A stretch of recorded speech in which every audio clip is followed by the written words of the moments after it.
Et dans cette formation, avec Éric Mellet, autour des thématiques de l'organisation apprenante et du management interculturel, nous avons envie de faire des ponts, des liens et des correspondances entre différentes visions du monde. Je m'appelle Philippe Pierre et j'ai une expérience d'homme de ressources humaines, d'abord dans le pétrole chez Total et ensuite chez L'Oréal pendant près de 15 années. J'ai la grande chance en fait d'enseigner ici à Sciences Po et j'ai réalisé une thèse de sociologie avec un homme important pour moi, important pour nous, Renaud Saint-Saulieu. Dans cette formation, il nous a semblé très important de mettre en correspondance la thématique des organisations apprenantes, la transformation des organisations, peut-être même le sens du travail, et puis une discipline en émergence, une discipline qui est de pleine actualité aujourd'hui, la discipline du management interculturel. Comment travailler avec quelqu'un qui ne nous ressemble pas, et comment en fait produire, quand on est chef d'entreprise, manager, dans une association, dans l'humanitaire, dans les services publics, un sens commun à partir de personnes en face de nous avec lesquelles on travaille et qui discutent de plus en plus des principes. C'est ça l'interculturel. Pour des managers, pour des dirigeants, en fait, le management interculturel permet de répondre à un ensemble de questions fondamentales. Comment négocier avec des partenaires qui sont nés dans d'autres pays que le nôtre ou qui ont beaucoup voyagé et donc des habitudes culturelles qui ne sont pas forcément les nôtres? La question de la négociation.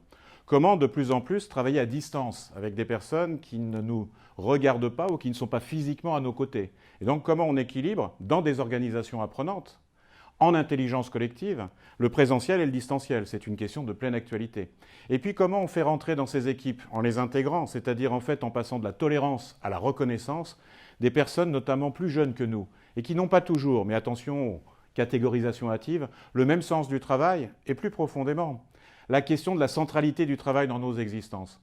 L'interculturel, c'est une pratique de l'étonnement volontaire. Il s'agit, pour le dire de manière très rapide, se forcer en situation à se casser les os de la tête, à revenir sur ce qui a fait notre parcours, nos habitudes. L'interculturel, en fait, en management, c'est une invitation à s'étonner volontairement. On questionne beaucoup, on se questionne, mais le plus important, c'est de se laisser questionner. Et je me souviens, quand j'étais DRH, en fait, au niveau des parfums de l'entreprise qui m'employait, je me souviens d'un jeune, 21 ans et demi à peu près, il était un peu en avance sur son cursus, il rentre dans mon bureau et au bout de 10 minutes, il me pose 2 questions qui m'ont amené véritablement à m'étonner volontairement. La première, monsieur, si je travaille chez vous, est-ce que je dois venir travailler tous les jours? J'ai failli avoir une attaque cardiaque. Et la deuxième, est-ce qu'on s'amuse vraiment, monsieur, dans votre entreprise? Ça m'a amené à essayer de distancier mon regard et depuis, ça m'a habitué à travailler avec des gens qui ne me ressemblent pas. Sciences Po.